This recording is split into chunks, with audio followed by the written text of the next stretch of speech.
Okay, we're studying off. I think I'm gonna kick us off. So thank you everyone who's joining in right now for joining us today. We're very excited to host this event with Matt and Kate. My name is Courtney. I'm the events coordinator and social media coordinator for Grassroots Bookstore in downtown Corvallis, Oregon. And today, I already said their names, but today we have with us Matt and Kate for both of their books. Matt's new book, Appleseed. Yep. And Kate Hope Day's book, which in the quick. So with that, I'm going to just read their bios real quick and then we'll hop into the event from there. Okay. Matt Bell is the author of the novels Scraper and In the House Upon the Dirt Between the Lake and the Woods, as well as the short story collection A Tree or a Person or a Wall, a nonfiction book about the classic video game Baldur Gate 2, and several other titles. His writing has appeared in the New York Times, Tin House, Conjunctions, Fairy Tale Review, American Short Fiction, and many other publications. A native of Michigan, he teaches creative writing at Arizona State University. And Kate Hope Day is the author of If Then and In the Quick. She has a BA from Bryn Mawr College and a PhD in English from the University of Pittsburgh. She was an associate producer at HBO, and she lives in Oregon with her husband and their 2 children. So real quick, how this event is going to work is we're just going to have a pretty informal conversation between Matt and Kate. They'll discuss their books, they'll give some readings from their books. And then in the last like 10-15 minutes, we will open up for a Q&A from the audience. So any questions you have, please use the Q&A chat box and we'll use that to run the Q&A portion at the end. So load it up with good questions for them. I'm very excited for that. And then I will be shortly putting into the regular chat the links to buy In the Quick and Appleseed from Grassroots Bookstore. We highly encourage you to support our bookstore by purchasing their books from us. Not only are you supporting these incredible authors, you're supporting a local indie bookstore that can bring events like this to you. Okay, and without further ado, I'm gonna let Matt and Kate take it away. Thank you so much, Courtney. This is a total treat to be here with Matt and hosted by my local indie grassroots bookstore, which is fantastic. And I have to start by saying that I finished this book this morning and I'm so emotional about it. So I'm going to try to be articulate. But you know, when you read a book and you think this book is for me, this person wrote this book for me. That's my like totally unvarnished readerly response. And so I'm just really thrilled to be here. And I think we were going to start out by just talking about where these books grew from. And if you want to talk a little bit first, that would be awesome. Yeah, thanks so much, Kate. Such a pleasure to be here with you, and thanks to Courtney and Grassroots for putting this together and hosting us. Kate and I were talking before we started that we have not met in person before, so we only know each other from Twitter and our books. So it's really nice and a treat for us to get to social media is not all bad, right? Right. Yeah. So these occasional glimmers of connection, hope, and there's other people we know from Twitter in the audience. So I think that's nice too. Where Appleseed came from. So there's like a kind of like dumb origin story for it, or like I don't know, maybe it was a dumb thought that caused the book. But I was out for a run and I was listening to Michael Pollan's book, The Botany of Desire. And in that he has he talks about the domestication of the apple. And so he's talking about apple trees and he starts talking about Johnny Appleseed and the sort of historical John Chapman, who the folklore is sort of based on. And I had really loved that folktale as a kid. And so, you know, it perked up and I was listening, and Pollan starts talking about Chapman as this like Dionysian figure, Johnny Appleseed's Dionysian figure. And my brain kind of went like, wouldn't it be fun to write Johnny Appleseed like a literal Dionysian figure, like a satyr or a faun? And I was like, yeah, that would be fun. And so I kind of just ran home and started writing about this, you know, half human, half animal Johnny Appleseed planting trees in the Midwest. So, you know, that sort of I try really hard when talking this book not to say the seed of the story, but like that was the, the seed of the story. I was about to say it. I was like, like a terrible dad joke I'm just going to make over and over, event after event. But it was, and so it really started from that sort of image of that. But I think also comes out of lifelong sort of being an outdoors person, and a backpacker and a hiker and now a trail runner, and growing up in sort of the rural Midwest. And I think also this like image I had in my brain of like as a kid, even of like this mythical Midwest, like the pre-human, sort of Midwest. But I'm not sure is that based in reality, but like deeply like an image in my head that sort of writing into using this sort of idea. So obviously it became all these other things, but like that was the sort of origin. What about you for In the Quick? Where did that begin? I love that your answer was like started with, wouldn't it be fun? Yeah, of course, like, right? writing part. It's like, oh, here's an idea, and wouldn't it be fun? I love that. I mean, for especially right now, writing has got to be fun, right? Otherwise, why would we be doing it? Because just life is very tiring right now in so many ways for so many of us. But also, that's really a good answer for how In the Quick started too. I had this thought that I wanted to write a Jane Eyre-like character, in the sense that I wanted to write about a character who sort of got in their own way and sort of, made things difficult for themselves just by being who they were. Because as a reader, I love characters like that. There's a lot of great examples from literature. Becky Sharp, more recent one, I feel like Arthur Less from Less falls into that category. TV, Fleabag is definitely I think they're just really fun. As a reader, you feel so much sympathy for them, but you also just get exasperated with them. And I that's like an experience I personally love as a reader. So I had that thought, and I had just this idea that I said to one of my critique partners, is this like the worst idea or the best idea? And that was, what if you had a character like that in a really sort of physically demanding environment? And so basically I was like, what if Jane Eyre was in space? And I said this to Lindsay Lee Johnson, who's one of my longtime critique partners, and she was like, good idea. I think some other people might have said, oh, that I don't know about that, but that's sort of how it started. But of course, it became a lot of things, and I kind of found myself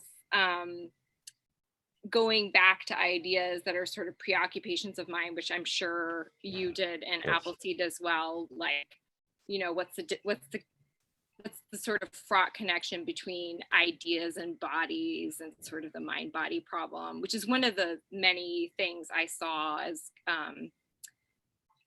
similar or connective in some way between these two books, which on paper wouldn't seem like very, related at all necessarily. Right. Yeah, I think it feels like your book also like became all these other things from that initial idea. But it does feel like a very like, they're both these like clear starting places, right? Jane Eyre and space is like a very like, right? It's sort of like, that's a pitchable, solvable problem. Like Johnny Appleseed, but a fawn is like, is it a good idea? No, I didn't tell my agent about that for years, right? It's not a good idea, but like, but it is an idea that feels like you kind of know what to do when you have that sort of like, and it sounds fun, right? And you can kind of go back to it in your mind and remind yourself, remember, you want to do this because it was fun. Yeah, absolutely. Yeah. It feels so important. And I think this is my third novel. In Quick is your second. Second novel pressure is weird, and I think mostly self-imposed. But like having fun writing a second novel feels like you did something right, because it is so easy not to. Lots of people don't have fun writing second novels. I feel like I somehow swerved from the second novel, Curse or whatever, Yeah. because I did this thing that was just, it at least started just purely like, I want to write this because I would love to read it, sort of thing. But I have so many questions, but we were going to read a little Let's read. because I know there's many people listening who would love to hear you read from this beautiful book. Sure. Well, great. I'll read and then you'll read. It'll be great. I'm so excited to get to hear yours.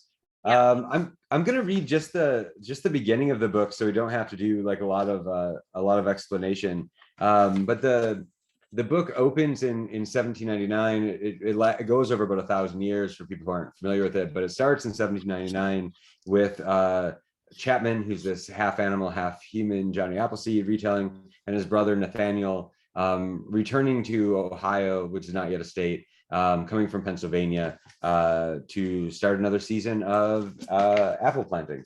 So I'll read just the first scene or so. Chapman wakes in the cold and the dark and the wet pre-dawn slush to the sound of his brother Nathaniel, already up and tending to the sputtering ashes of last night's fire, cursing and shivering, huddled beneath his only blanket. Despite Nathaniel's ministrations, the coals beneath the ashes stay dead, the gathered wood wet, breakfast impossible. Shelling himself out from his bedroll, Chapman rises too, offering his brother a grunted good morning before stamping his cloven hooves against the frigid ground, trying to quicken blood sluggish with sleep. As first light breaks, he stalks silently away from their campsite, climbing the last ridgeline of this Pennsylvania mountain pass to watch the night's rainfall trickle off into morning mist, admiring the fine accidental melody of clean water falling branch to branch. A moment later, dutiful Nathaniel follows along, dragging their bags and tools to where Chapman waits upon his outcropping of rock, one clawed hand raised to shield his golden eyes as he surveys the forest they'll cross today.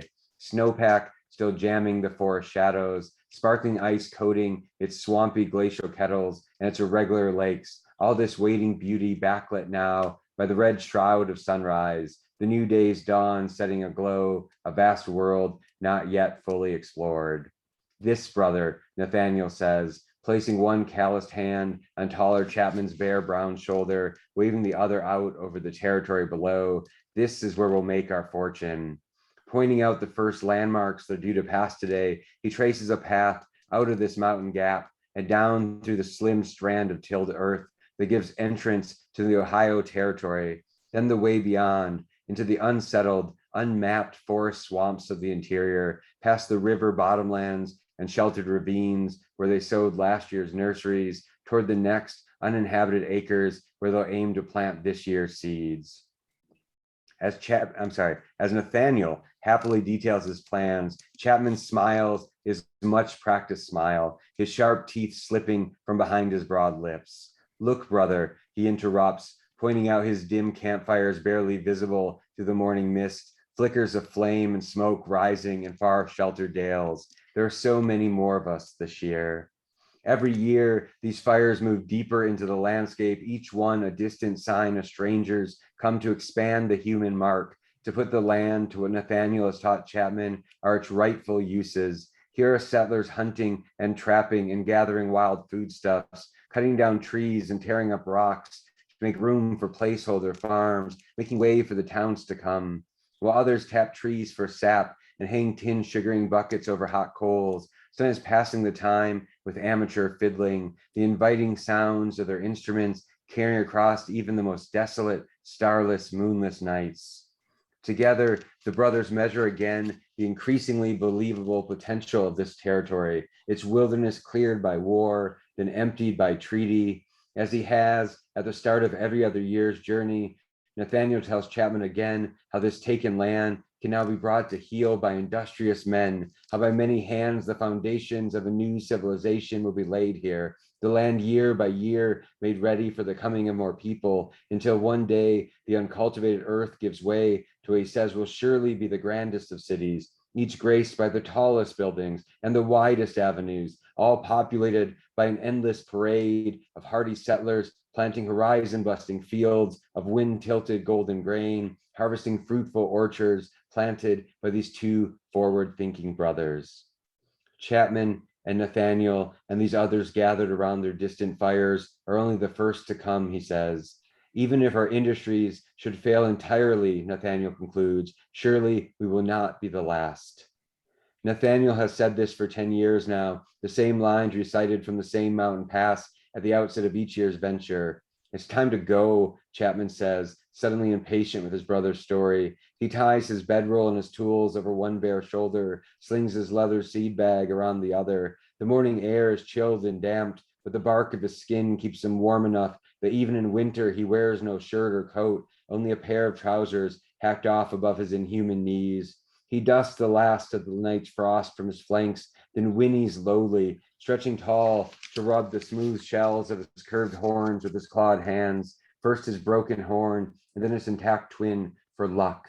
Nathaniel laughs, then mimics his brother's superstitions, rubbing his own bare temples, where just recently a few gray hairs have started creeping through the brown.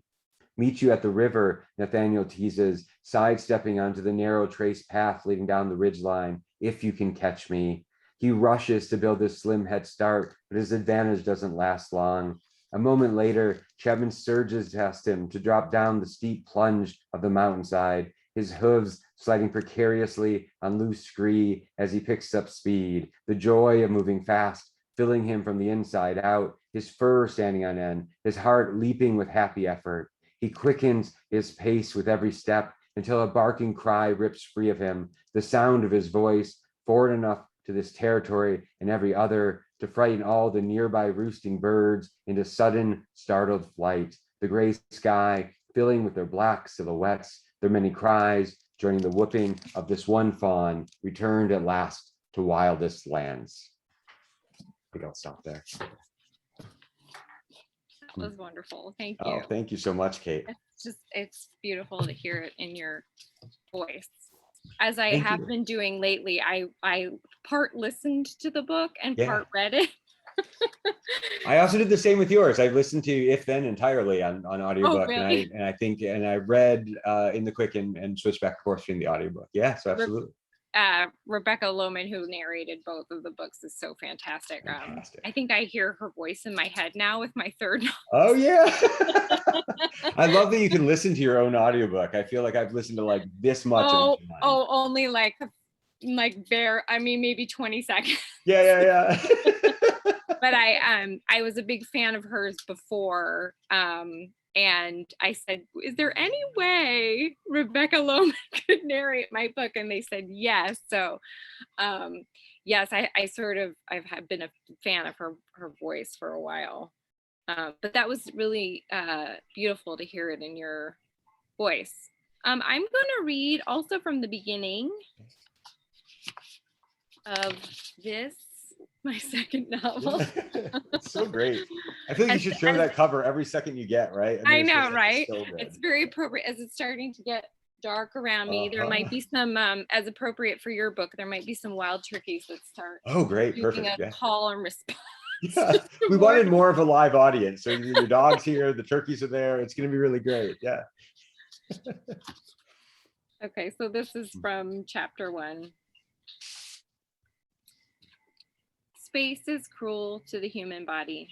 We aren't machines, rockets with metal skin and polymer bones, rovers with microchips for guts.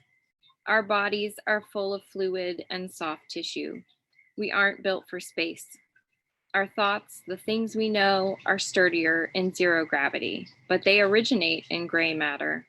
They change shape, even disappear in the face of disorientation, dehydration, oxygen deprivation, because ideas require bodies too, hands, lips, a tongue, ears, otherwise they're about as useful as dust motes drifting in the air. When I was 12 years old and watched test rockets spark through the sky outside my Aunt Regina's house, I imagined their destinations, perfectly round planets colored red and pink and white. I pictured spacesuits, puffy and bright against a black expanse. It didn't occur to me to think about the bodies inside those suits, the brains inside those helmets. Not until a frozen day in November when the news came that the Inquiry Explorer was in trouble. It was on a 6-year mission, the first of its kind, to travel farther in our solar system than any manned mission had gone before. Inquiry was special. More than a decade of research at the National Space Program had gone into building the Explorer, and it was manned by 4 of the most talented astronauts in the world. It was a Saturday, late morning. I sat in the window seat in the living room with a book on my lap, New History of Energy. A chapter was devoted to my uncle and his famous fuel cell. The book smelled like him, like metal shavings and pen ink. Since he died, I'd read the chapter at least 20 times. I turned a page. Outside, rockets launched from the NSP campus lit up the hard gray sky.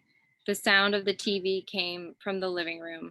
A man was talking about Inquiry. I went into the hallway to listen, and my limbs went cold. The Explorer had lost all propulsion control just as it was beginning its orbit around Saturn. The newscaster lowered his voice and began talking about the minutes leading up to when the Explorer lost power. He said its fuel cells were suspected, but that couldn't be right because my uncle had invented those cells. I moved closer, my stomach a heavy weight. He didn't say anything more about the cells. Instead, he talked about the Inquiry crew, and I grew impatient because I already knew everything about them, where they grew up, how old they were, what they had studied in school, if they had siblings and how many, their hobbies and what they liked to read. I could tell you every detail. The newscaster began reading from a statement issued from NSP. They were in constant communication with Inquiry, it said, and were working around the clock to troubleshoot the suspected fuel cell malfunction. Inquiry had recently received an unmanned supply capsule, the second of 12, scheduled to reach it at 6-month intervals, and had ample food and water and an open line of communication with Earth. NSP was confident a solution was imminent. Their crew were not in any immediate danger and had been in contact with their families. Then the man stopped talking about Inquiry and the weather report came on.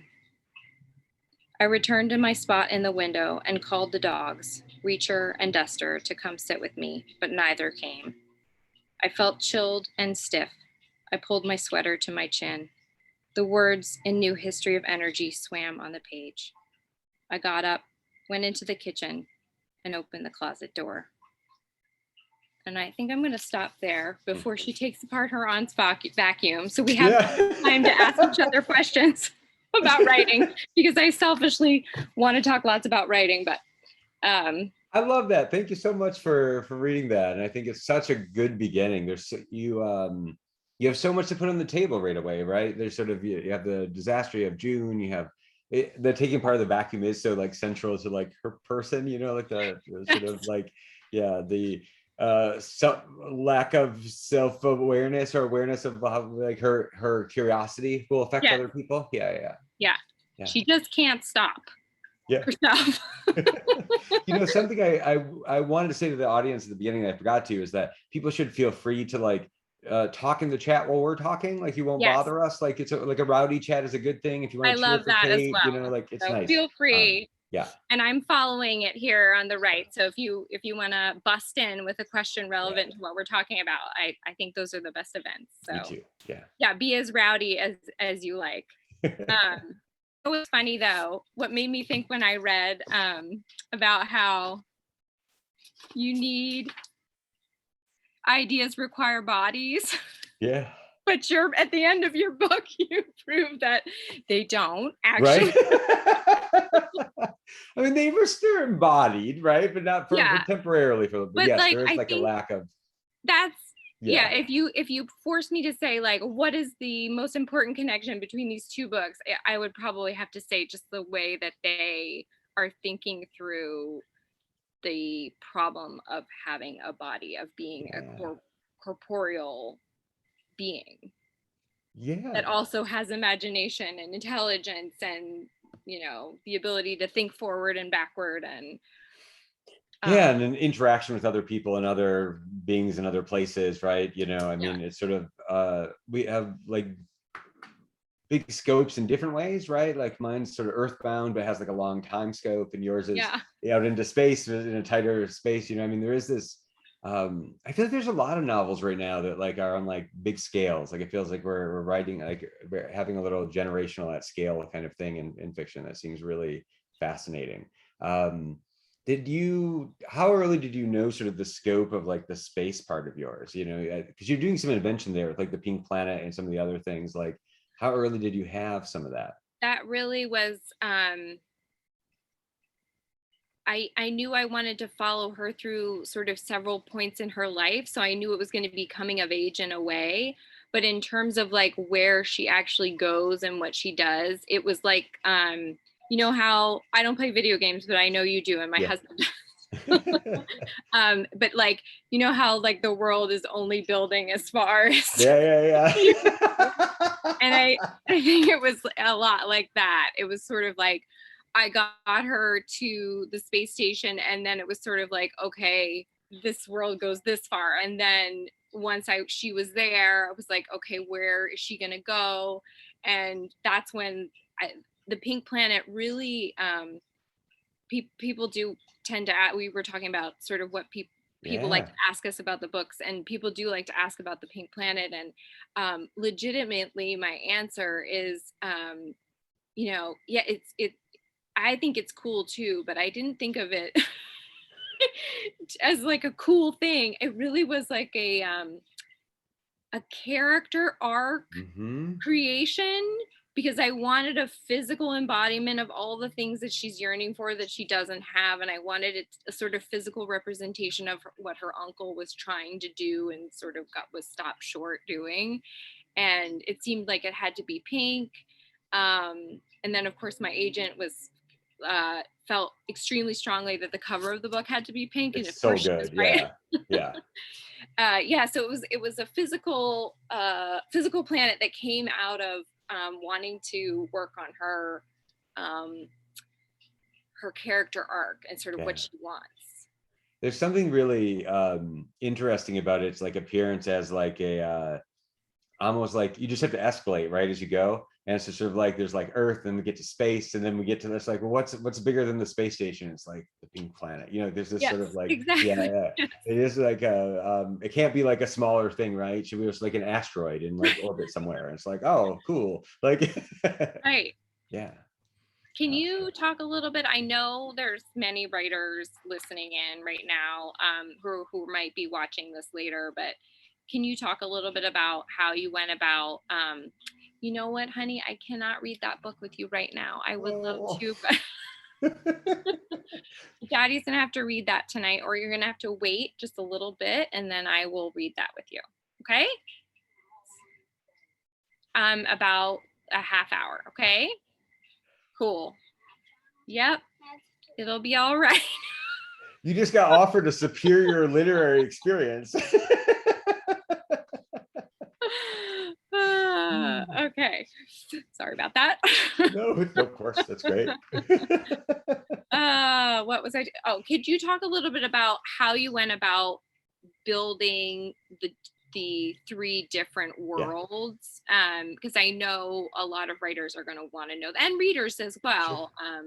Because the book has this wonderful feeling of expansiveness, and it feels like it does that wonderful magical thing where it feels like, of course it's this way, but I know there's a lot of work behind.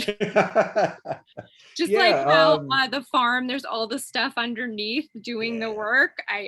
You can tell absolutely. I love that about the stuff underneath those three worlds that you built. Yeah, you know, like I said, I started with the 1799 part and sort of knew geographically where it was, just because that's where the real, you know, Johnny Appleseed had been. So like, you know, some of that was sort of bound in right away. But really, as soon as I started writing, it started like wanting to be bigger in time. Partly because the book could like look at that time from another place too. You know, like the people in 1799 couldn't think about our world the way, or that world the way we would think of it. So it needed some more. So for people who don't know, there's like a 50, 70 years in our future, like late climate change storyline with a character named John, who's a scientist slash like eco-terrorist.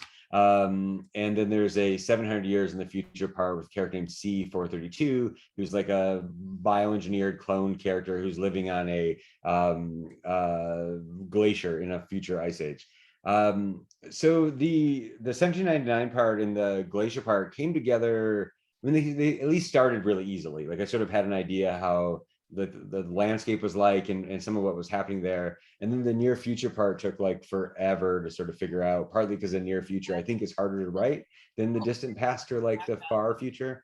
You put things 700 years out and you can kind of do whatever you want. You put things in the past and you have a lot of room, especially once you introduce like fabulous elements into it. But it took a long time to sort of figure out the second part. I think I figured out how the middle storyline worked at like the end of the second draft, like in like after like 2 years of writing the book. I was like, I get it. One of the things that some of that was just doing climate research, some of it was understanding the genre of that part of the book, which is partly like a heist narrative, you know. I didn't understand. Yes, I didn't understand is. how that was, yeah, absolutely. I didn't know until the end of the second draft. I was like, oh, this is a heist, I'll just back it in.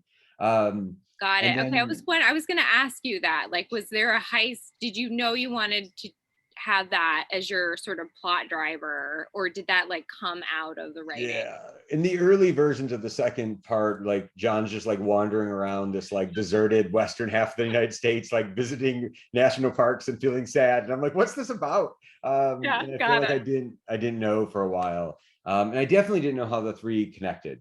You know, I had an idea, obviously the three protagonists who are sort of sharing a name in certain ways, but I didn't know where those points of connection would be. And I thought I knew when I started the second draft, and they turned out a little different actually writing it. Like some of the places where that's revealed were like very surprising to me as I was writing them, which is always, it just feels unreal that you could like not know until the moment you're in the room with the characters and then they like, this is what's I happening. And you know, go, they what? tell you, right? They tell you. And you're like, why couldn't you have told me that a year ago? Right. You know, I was reading an interview with you where you were talking about the writing process for In the Quick, and you were talking about the scene where June gets to the space station, and that felt like it was something that you almost like channeled. They're sort of like, it was like there waiting for you. Can you Yeah. talk about like, I mean, how far into the process were when you got that like gift chapter that came out like ready to go? I wrote that chapter very early. I do tend to write out of order, Yeah. even though I really kind of wish I didn't. Mm-hmm. Yes, I'm with you. Yeah. Because in terms of like a first draft process, I usually have, if I'm listening to myself, which is the best way to go, because it is what it is. Yeah. I've tried to be another way, but if I'm just going with what is obviously my process and I need to work with it, I have like an image in my mind or like a feeling or something, and then I usually just try to get that down in some form. Mm-hmm. And I have both my books started with very messy, like 30,000-40,000 words of just like random things that had been taking up space in my mind. And so that scene, not as a full scene where she sort of is different at the end than she Yeah, is, yeah. but in terms of like the feeling of it and the whole thing about like the fluid in her body moving around and Mm-hmm. stuff, that was early enough that when I sold my first book, my agent had read some bits and Oh, okay. pieces Yeah, of yeah, the yeah. second one, and because the first whatever 50 pages of the book are not in space, Right. and yet it's like largely a space book. Yeah, yeah, yeah. So I had that scene kind of as a, I don't know, like a target or linchpin or something. And Mm-hmm. it helped me just kind of remember what this book was about. Um, and it took me a long time to actually get there in terms of, writing through. Yeah, it's pretty far into the book, you know. Yeah, it is. Yeah, yeah. But I find that I have these sort of touch points that help Mhm. me remember why I'm writing the book. I've had the exact same experience every novel where there's been something that I'm sometimes even just like a paragraph where I'm like, when the whole Yeah. thing feels like this, I'll be done. You know, Right. like there's something like somehow Yeah. this is like, you know, my second novel, there was a paragraph just with the two main characters like playing like old arcade games in like a bar in like the middle of the afternoon. And it was just like perfect feeling. And I was like, when the Yes. whole book does this, I'll be That's- done. And I was like, why that? Right. But it was I something about it. I totally was like, understand that. yeah, I could see the whole book in, or their whole relationship in that scene in somehow. Yeah. Yeah. That It's makes very total weird. sense. Yeah. I know. I kind of wish that I don't know. Maybe there would be a better way Yeah. to write a novel, but this is I would say you've written 4 novels, or you've written 4 fictional works. Yes. Yes. Right? Yeah. So I'm working on my 3rd novel, and I think this is like the point at which I finally just accepted what my process is, and I just am going with it instead of trying to become some other kind of writer. Right. Can you talk a little bit about the difference from one book to the next? Yeah, I mean, I do think there are broad things that stay the same. You know, I do think I also have a sort of like I like you write like a I mean, I work hard on it. I always think like when you say you write like a really rough first draft, people feel like you're dashing them out. Like it's excruciating. Like I work really hard on it, and I'm writing like the best sentences I Right, can, and knowing yet I'm going it's to throw so them all bad. away. Right? Yeah. I'm working super hard to make that bad book, and I feel like my first drafts always feel like a book length thing that's not a book, right? You know, it's sort of Yeah. like, oh, that's the amount of words that go in a book, but you have not written a novel in any way. Right. And then and I at that stage I usually do my outlining. I outline what I've made, and then I revise that outline for a plan for like a better draft, and then I write that. My first 2 novels I wrote whole drafts first, and then Appleseed I wrote like 90,000 words, but it wasn't even, it was just like exploratory. It wasn't the book in any way. Like I mean, I knew like the 3 storylines. I had the 3 characters. I didn't know very much. I didn't have a whole arc of any of the 3, right? I didn't know how they worked. And then I started over, and I spent like months writing the outline of like for the second draft, which only got me through about half of it, right? And then by then it was a completely different book again, and you know, sort of like it deviated. But then that second draft for me is always the one that feels like, oh, I wrote a book. Like this is gonna be, there's work to be done, but like this is gonna work. And I think that makes a big difference. Liz Prado saying this is why she's not a novelist. I know. Just don't listen to us. Like, like 2 people who are writing books in the most roundabout way possible, you know? I mean, I feel like a lot of my process would look awful to someone who had to watch me do it, you know, but I really am having fun and like playing on day to day and playing with the language. And I don't know where you are in the book you're writing now, but I'm like hundreds of pages into the second draft right now, and like the deep middle where you're lost, but you're having fun, and you know from experience that it's probably going to work out if you just like keep doing it. Like the thing we were I'm writing talking will be a about this book. a little bit on Twitter, I think. Yeah. And it does feel, no one who's in that for the first time can possibly believe it's going to work. Like there's no way. Yeah. This is a very related question. Do either of you know how your books will end during early drafting? But before we answer that, do you think for me, like the most challenging part of writing a novel actually has nothing to do with writing. I think it's like entirely psychological. It's like, would you agree with yeah, absolutely. I mean, I feel like, even you just watch like writers talk about writing, it's mostly people are just in their heads or talking themselves out of it, right? You know, there's like a weird kind of confidence. It's not even quite, it's confidence, I think, but there's just sort of like a willingness to continue, or just like a willingness to be uncertain for like a really long period of time. Yes. And to do it even if there are no rewards, which is, I think, and not to compare yourself to anyone else while you're doing it. Exactly. Yeah. And I would say the only thing, writing a dissertation on George Eliot, among other things, was not super helpful for learning how to write a novel, except that sitting down and looking at a hot mess every day on the page, you know, you do get used to it. And you like, I mean, you sort of get comfortable with it in a way. Yeah. But definitely there's a difference between a first book. You know, I mean, I don't have an MFA. I read a lot of novels in graduate school, Right. but I had not Which done. is, I mean, that's what an MFA is too, right? Just with occasional imposter syndrome, it's just reading imposter syndrome. Yeah, but I hadn't really done any like creative writing until I wrote, if then, I mean, a version of that book that would be unrecognizable. But Sure. yeah, just there's a big difference. You know, it's still really hard to write the book that I'm writing right now, especially, you know, in a pandemic when my children were home from school for the last 18 months. Yeah. Thankfully, they're back in school now. But I at least can say to myself, this middle part will come to an end eventually. It might be like a year or 2 or 3 from now, but it will come to an end. And I think that's, yeah, that feels like a big difference between 1 and 3.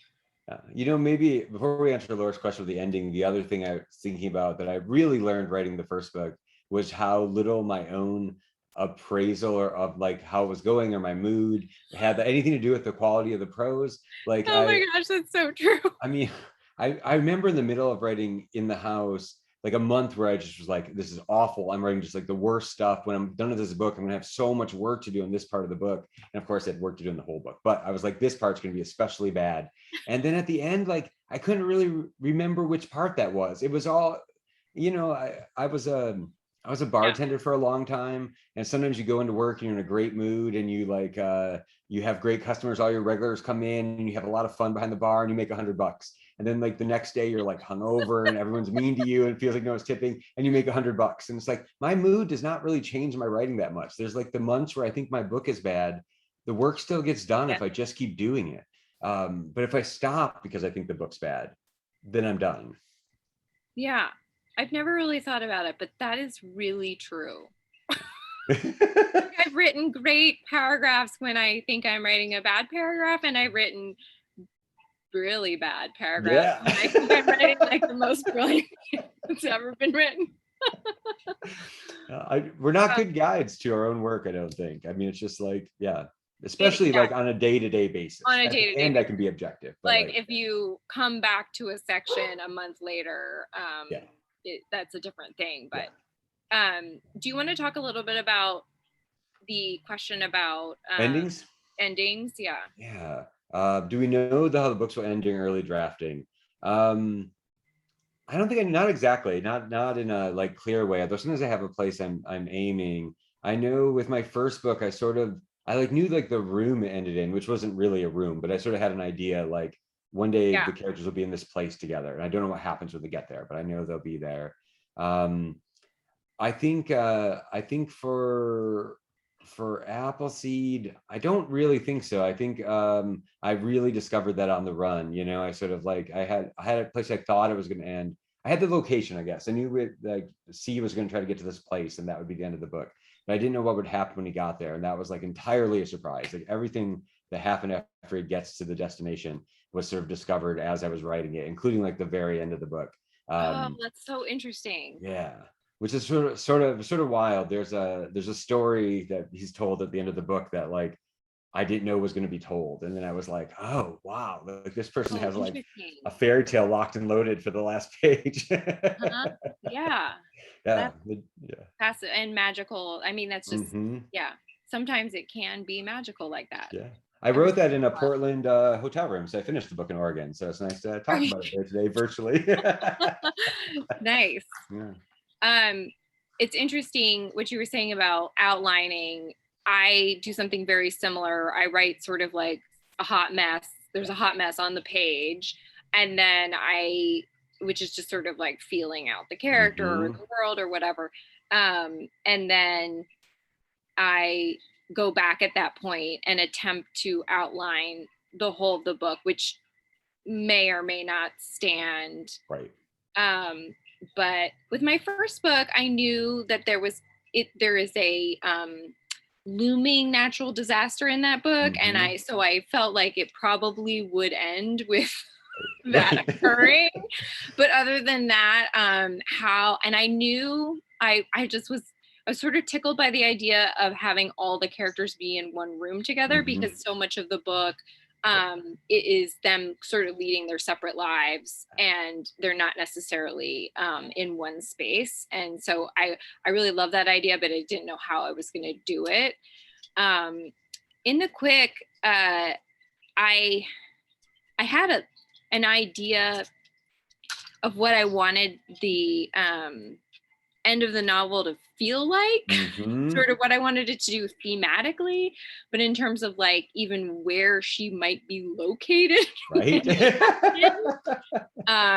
Was what I didn't get to until maybe my second round of attempting to outline. So probably like drafted, outlined, did another draft, and then outlined again, which tends to be my process. I sort of go back and forth between and I say outline, and I would say my outlines tend to be something more like what a character, or they're more sort of like character arcs.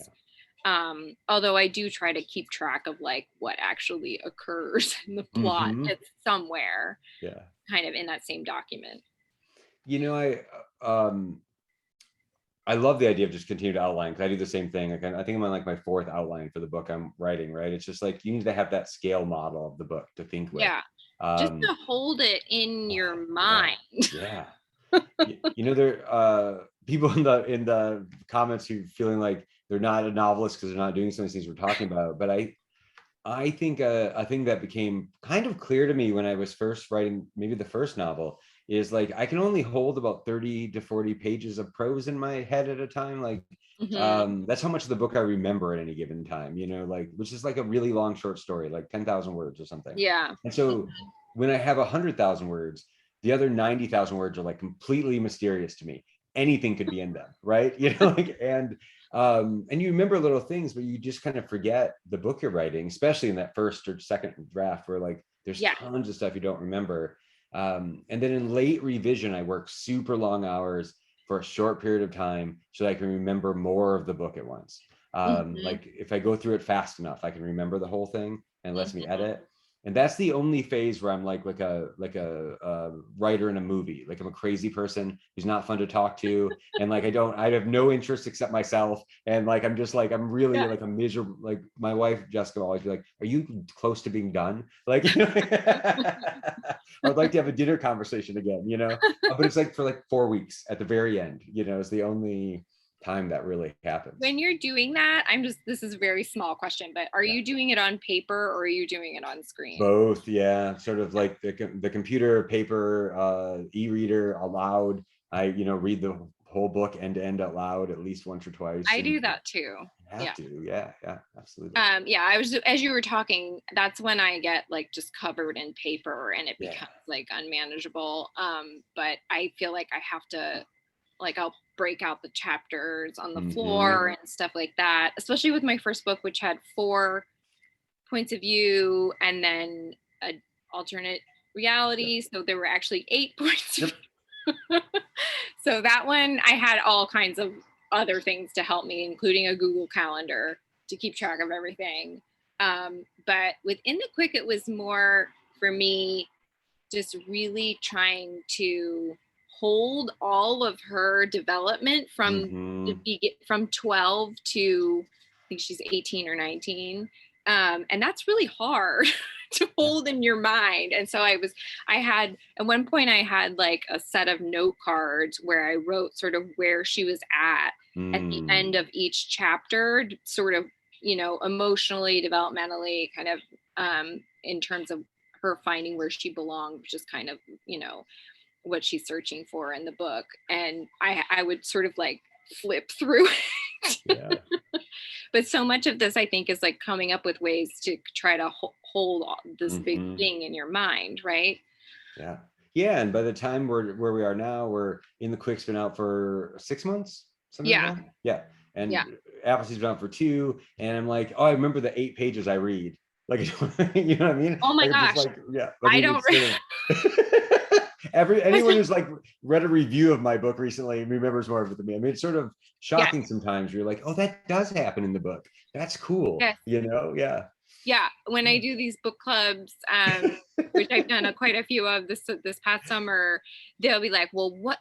This very specific question, and I'll say, "Oh yeah, I do remember that part vaguely, but I don't remember, why it was that way and not another." And yeah, I remember maybe like 5 or 6 years after my first novel came out, there's this like fraught scene with a rabbit in the book I kind of forgot about. And I did a reading at a high school, and this woman in the audience was like, "What happened to the rabbit?" And I was like, "Wait, what?" Like, and I'm like, just like telling me about this scene. And I'm like, I mean, that sounds terrible. I wish I had told you. I mean, like, I don't know. But it was like a really, like, she was really upset about it. And I was like, I just don't remember anymore. And she found that so unsatisfying, right? It was just this like, yeah, how dare exactly. you not remember this thing that's affected me so strongly? I'm like, but it's new for you.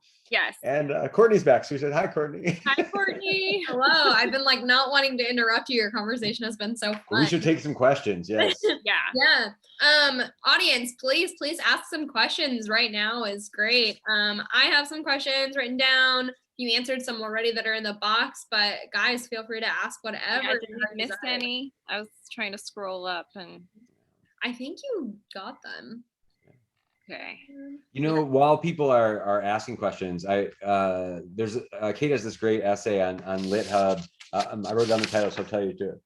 It's called "How Do You Keep a Novel Alive When It Keeps Trying to Die," which is full of great stuff. Is what we're talking about anyway. And there's a quote in there that I felt like marching orders for tomorrow's writing for me. So if there was ever a time writing from the pandemic, right? If there was ever a time to write a main character with agency who wants things and keeps trying to get those things no matter what, this is it. And I'm like, yeah, right. Go make sure your character's doing that tomorrow. Go look to see if that's what's happening, what they want and what they'll do to get it.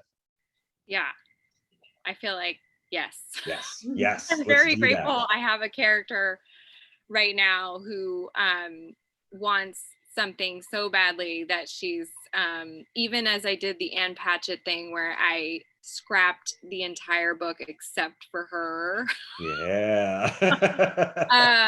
6 months ago, it's like it all burned around her and she's left there because she wants this thing so badly. I think, yeah.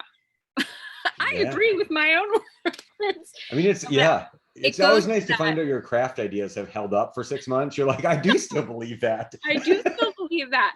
But I think it goes to this question of how writing a novel, so much of it is psychological. And I think that helps with the wanting to write part. If you have a character that's sort of demanding things of you, which June definitely did in my brain before I started writing, sort of like, you can't let them down. This thing, they keep telling you things and you're going to have to write them down. I think that's a much easier way to stay, with your laptop, with it open, still writing it, even if you're not sort of like feeling it on that particular day. Yeah. It's nice to feel like a responsibility toward like the characters. I mean, that's such a weird thing to have this relationship you're having with like a person you made up. But it's real strong. But it's a real thing. Yeah. I think it's grown stronger the longer I write. And I think it's just me sort of accepting that I need to sometimes just listen. And while people are thinking about asking what questions they want to ask, I did want to mention that, or I did want to ask you, is there a connection? Because I also go run in the woods and I know you run in the desert. And I wonder if, there's a connection for you between writing and exercise or being out in nature. Can you talk a little bit about that? Yeah, I mean, I think, some of the connections are really direct. Like Chapman does a lot of running in the book, and I know Chapman runs because I run, right? There's just some of that's just like the way it is. Like I'm out running, jumping over rocks and stuff, and I'm, so he does too. But I think there's I just started running maybe 6 or 7 years ago, and I was running like eventually some marathons and ultra marathons, things like that.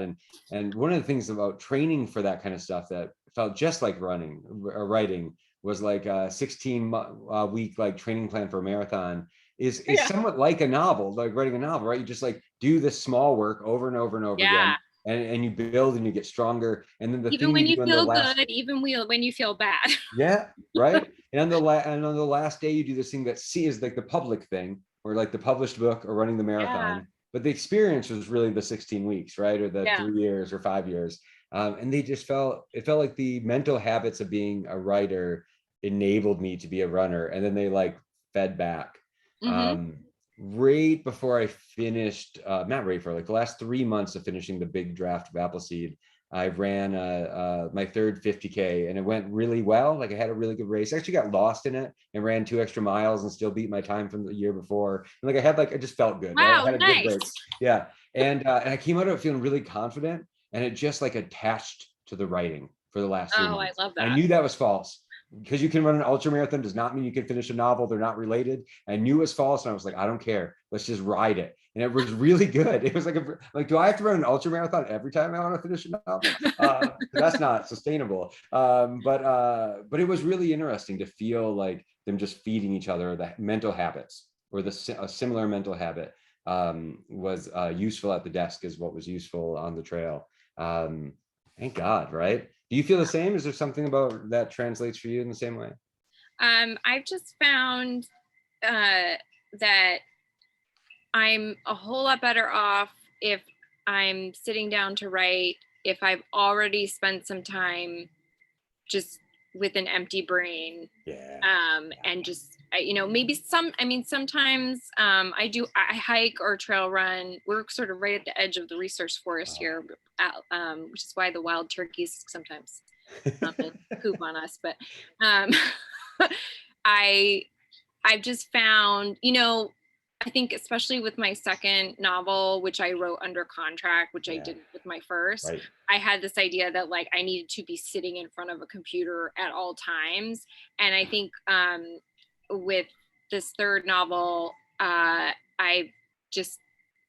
starting to accept that like writing doesn't always look like writing, and that if I go run, even if it's just like half hour, 45 minutes, and either don't think about it, or if there's some particular thing that's a problem, maybe I'll have that thought in my mind, and then maybe a solution will come. And often it will. It's almost as magical as a shower. I don't know. Yeah. And it's just that accepting that like, if someone was looking at me, it doesn't look like I'm working. Right. But that is like part of the work. Yeah. I feel like that's one of the things that is really lucky and privileged about, being a professor, is like so much of my work doesn't look like work in any way. And when my wife started working from home during the pandemic, it's like a lot of my day is like wandering around or reading a book or like making something up in the office. And it's like, and I'm still getting, teaching class, teaching classes, but like even that's kind of like play for me. I like teaching writing classes, so it's sort of, it does look like I'm just doing whatever I want all the time. And sometimes what I want is to like go hike in the desert and listen to a book and like come back and be like, well, that was a great Friday morning of work, like it's like I don't know. My dad always just goes, "You're living a charmed life." Like and he's not wrong. It's pretty good, know. But it is really lucky to sort of have those kind of spaces and being able to and to sort of and to accept that it's all part of the process. It's all part of what you're doing, and not feel anxious about it. Yeah. All right. Well, we're actually at time, and I think you guys really answered a lot of the writing questions during your conversation. This was a great event. I really enjoyed both of your discussions. You answered so much of my own questions about writing. Oh, I'm glad. I was going to say, Courtney, quick, ask your questions. But right. I do have this one question for both of you, because I'm a big sci-fi reader myself, and sci-fi fantasy.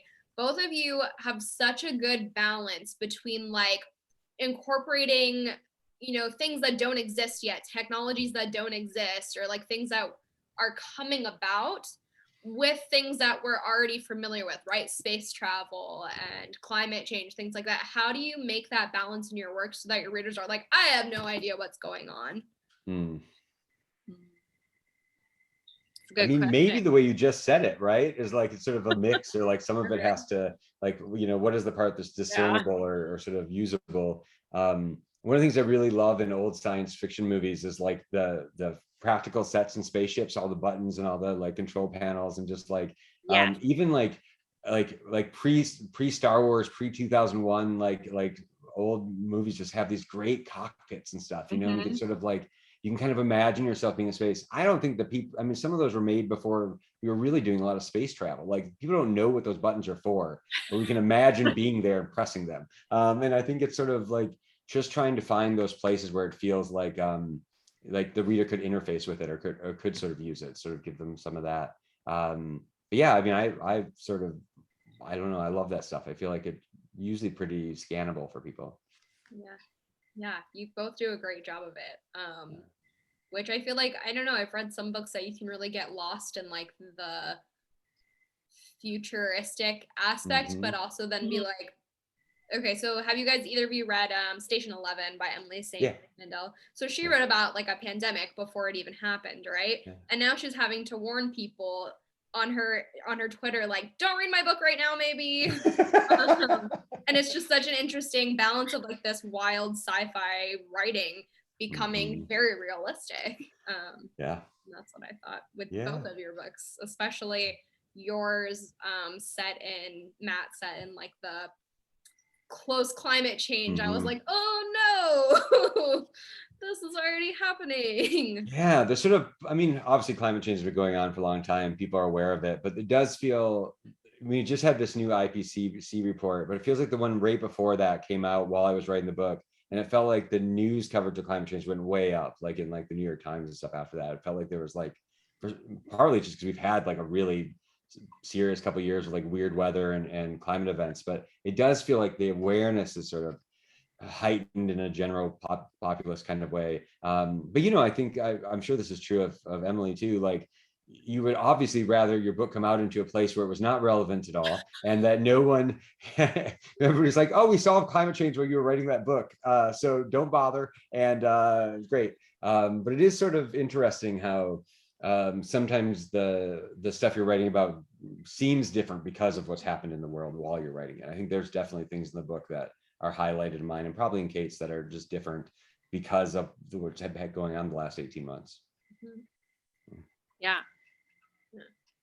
Okay, well, dour ending. Sorry.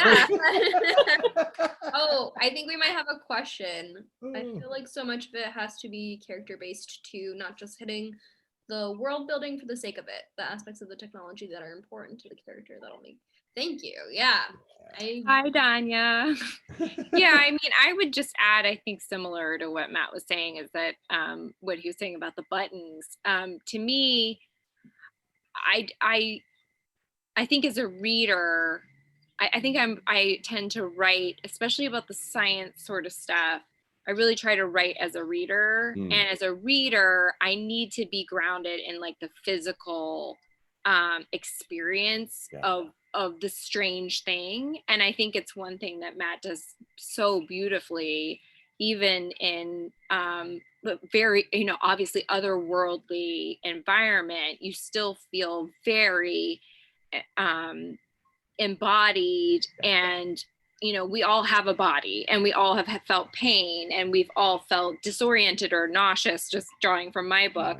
And even if you're seeing something that you don't entirely understand, if you can be in a body as you're experiencing it, to me, that seems to be like the key. Yeah. I know we could, keep talking forever, so I could talk about this forever. I know, me too. I saw another novelist, Gordy Sauer, talk last week, and he was talking about writing historical fiction. And he was saying that one of the keys for him is that like smells are the same in every time. Like you know what I mean? Like there's sort of like at least some of the like big smells, like he was talking about like, like bodily things, like, Yeah. sweat's gonna smell like sweat, like, Yeah. and I was like, oh yeah, that's absolutely true and really That's good advice. Like, true. I don't know what it'll be like to be in space, but I know what it'd be like to smell my own body in space, right? Oh, yeah. Yeah. And yeah, like weirdly helpful, sort of. What a bizarre craft piece of advice to leave last. Like, smells are the same all across time. I think that's But I great. think Heavenly great. I think that's the And cut. perfect closing thought, actually, for this particular beautiful book. Sure. Bring yours back up too. There we go. All right. Thank you so much, Courtney. Thank you, Kate. Thank you, Yeah, everyone. thank you, everybody. Yeah, thank you guys. I'm glad that we could bring you virtually together so you could talk with our bookstore. It was so great to have you both here. Hopefully, in person someday you guys can both meet. That would be very cool. Sounds great. But thank you everyone for joining us for this awesome conversation. And again, you can buy both of their books at Grassroots Bookstore or on our website, as well as all their other books too. So hop on over there and put an order in. All right, thank you. Thanks, everyone.